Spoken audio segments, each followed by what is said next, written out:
How's everybody doing?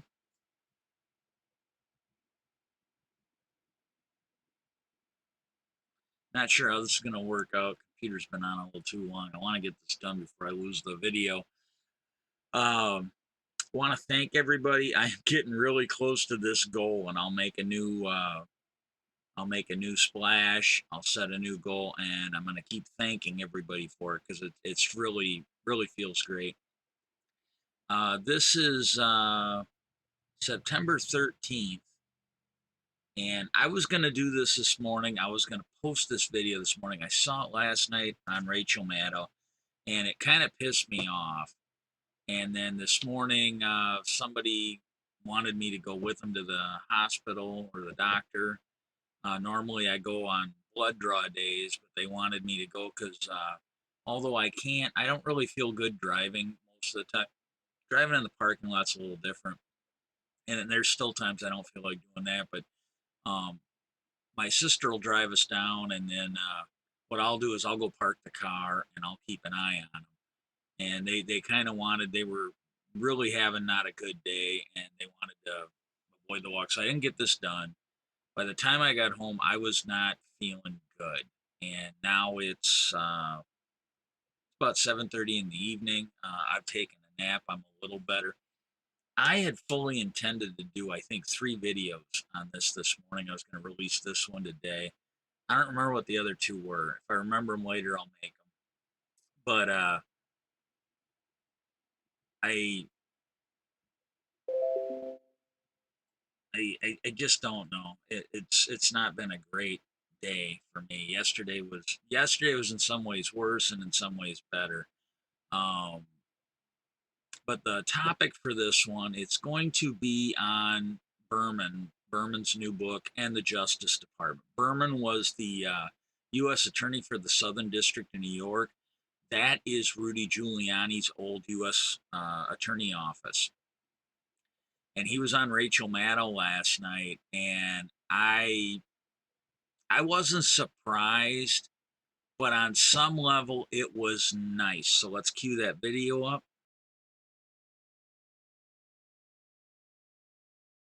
The directive Bill Barr gave my deputy, Rob Khuzami, which was amplified that same day by a follow-up call from Edward O'Callaghan, that directive was explicit. Not a single investigative step could be taken. Not a single document in our possession could be reviewed.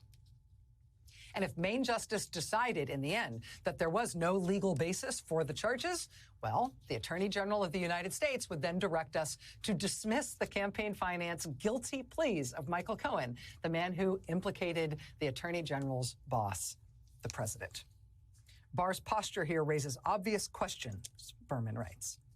Did he think dropping the campaign finance charges would bolster Trump's defense against impeachment charges? Was he trying to ensure that no other Trump associates or employees would be charged with making hush money payments or perhaps flip on the president?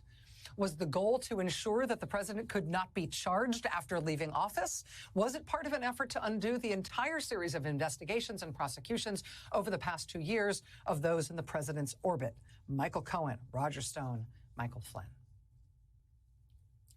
As U.S. Attorney at SDNY, Jeff Berman says he was told by Trump appointees to bring a prosecution against President Obama's White House counsel, despite the fact that that man had committed no crime. Trump's Attorney General also told Berman's office to stop investigating anybody else who was involved in the campaign finance felonies that put the president's lawyer in prison. Campaign finance felonies that directly involved the president himself and were committed for his benefit. They also tried to undo Michael Cohen's guilty plea. They did not succeed in that, but they did delay by months any further investigation into other people involved in Cohen's crimes. And that's not it. Look at this from Berman's new book. Trump's Justice Department tells SDNY not only that they want to evaluate the basis of Cohen's plea, and they want SDNY to stop investigating anybody else who might have been involved in those crimes committed.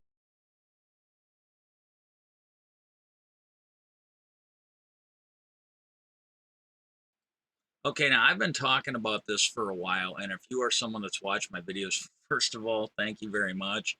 And if you want to do something to help out and you're watching this, you can hit that subscribe button over there. and you can like the video and you can, share it with your friends, maybe people that are interested in this. But the thing that got me last night, aside from further evidence of the criminal justice department that we had under Trump and Barr, that was just outrageous. And the other thing is, and I still am kind of on the fence on it. Chris Cillizza on MSNBC was talking about it. My thing is, we're 18 months into Biden's administration, and it sure looks, and I may be wrong. Chris Cillizza kind of hinted at this today, and I don't know. Maybe I'm wrong. So I will try to reserve judgment. My first thought was, this guy waited 18 months. He should have been in there.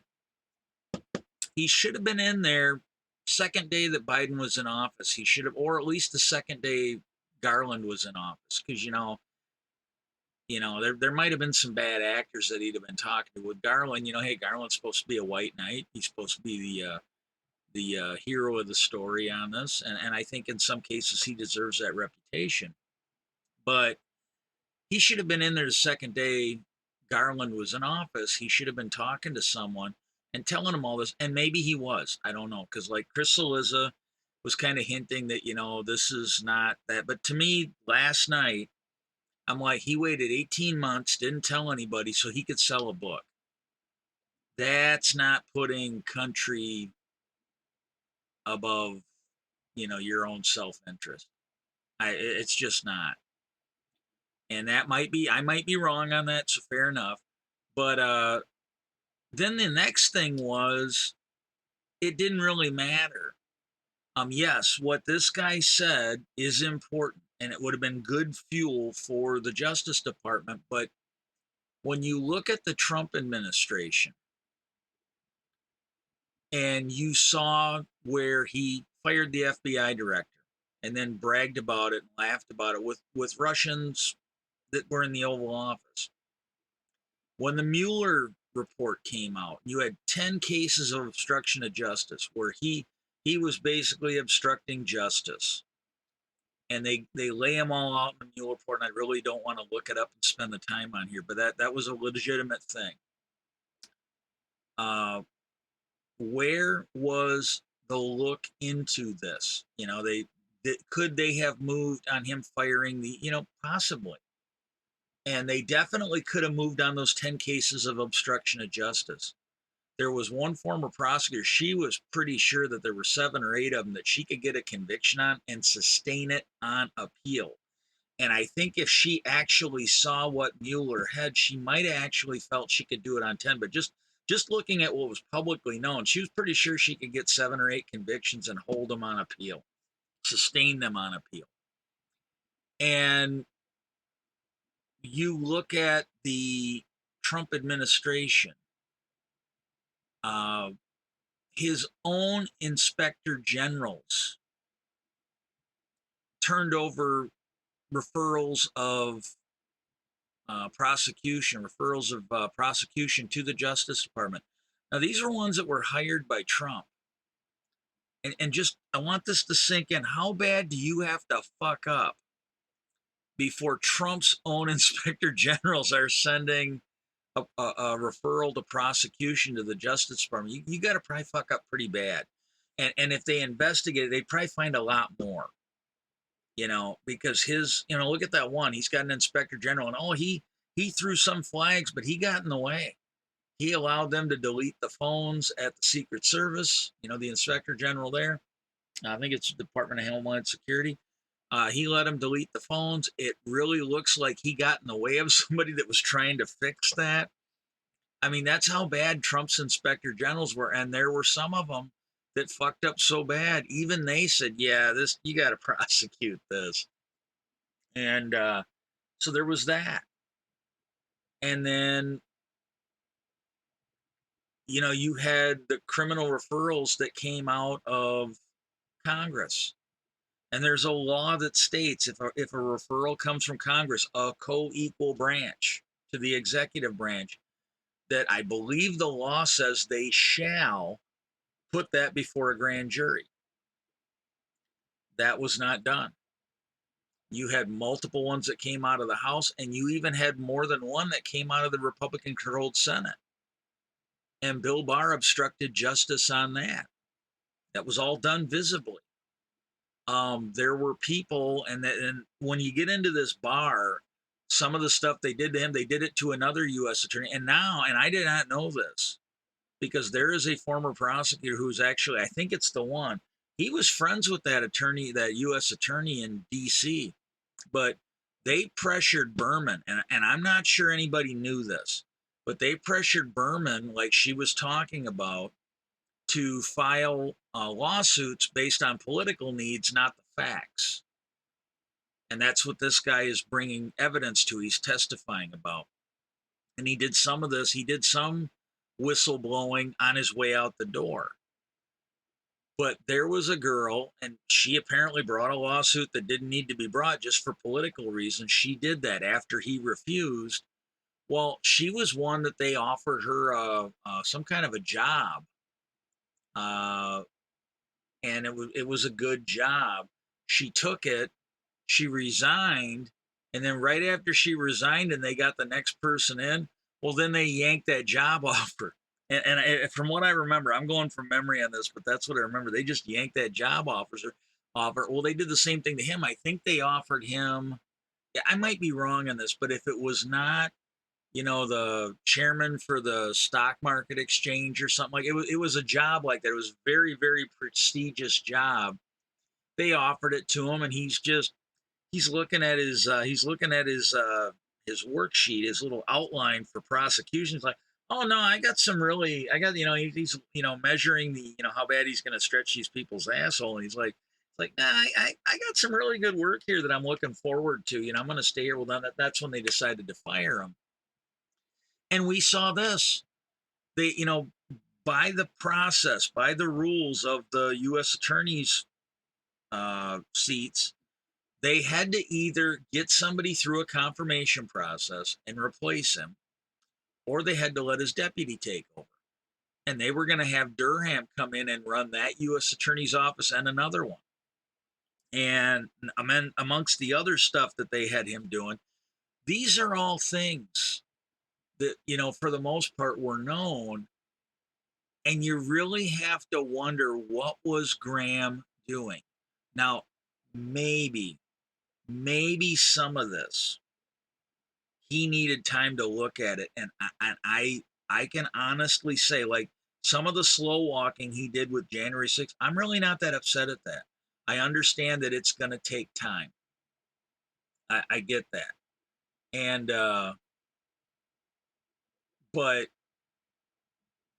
the Mueller obstruction of justice case, they should have been shovel ready to prosecute on day one when Garland got there, and if he would have done his job, if he would have found the small stuff and put Trump away, Trump would not be doing what he's doing now. That would have given him time. That would have shut him up. That would have taken him out of play. He wouldn't be grifting. He wouldn't be doing all this other shit. And then you would have time to prosecute the big cases. Years ago, there was a friend of my nephew's, and he got killed. And we were all just glad that my nephew wasn't, because he had slept over at that kid's house, and his whole family got killed, his sister, his mom, and him. And they jammed him up on a parole violation, took him off the street, put him in jail. And the lead investigator was, there was some outrage at that. It's like, why didn't you go after? And he said, hey, look, we got him off the street for X amount of days. That gives us that time to prosecute this murder. And he said, the minute we charge him, the minute we move in and arrest him, he goes, that starts a clock. And we have to, be ready to go at that point. And he goes, by doing this, that clock doesn't start. We can investigate this. And I'm looking, God, that guy appears to be smarter than our current attorney general. And he was just a small county or small city prosecutor. And it just seems like that something like that should be going on. Now he is moving now, and I am glad to see it. But when you look at this, and this is something that comes out if you go and look at this interview, or if you read his book, he basically talks about how it just wasn't Barr. There was a whole triage of people, or whole staff of people that were helping him on it. It sounds like that Rod Rosenstein was part of the process.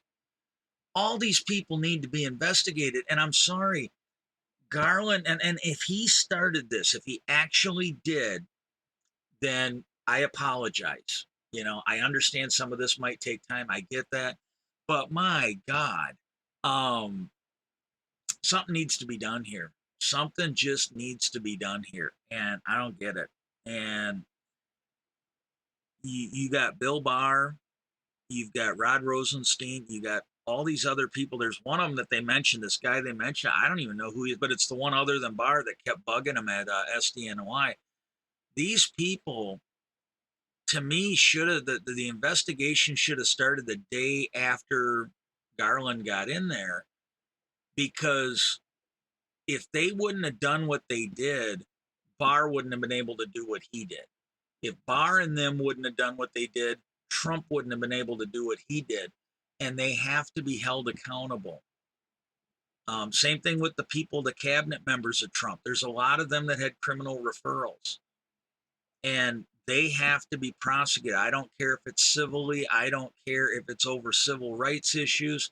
Like, if they can find a way to charge Betsy DeVos for violating the civil rights of all those people who got ripped off by the religious fucking schools she was sticking up for, I'd be all for that. But the this has to happen. And if Garland isn't up to it, then he's got to be fired, or they could put in a special prosecutor, somebody that actually got the balls and the brains to do this. And I'm not sure Garland does anymore. But this one here just flipped me out. But again, it reinforced what I've been saying, for about a year now, that Garland should have done more from day one. And the more we see of this, it honestly looks like Holder and others have said, well, he just wanted to give him a pass. He just wanted to move forward and heal and move on. And there's another story. I don't know if I'm going to get around to doing it, because I haven't felt good today. But the another guy that wrote a book, and he explains how what Trump's doing is not new. And he went back to Nixon. He went back and talked about how the GOP used to lionize McCarthy. And then, it's just like with the January 6th thing, when he pushed the Red Scare, when he pushed the conspiracy theory against communists too far, then they dropped him. But they supported him. They just charged right behind him. And there's others, they talked about Reagan, getting too close to the crazy religious right.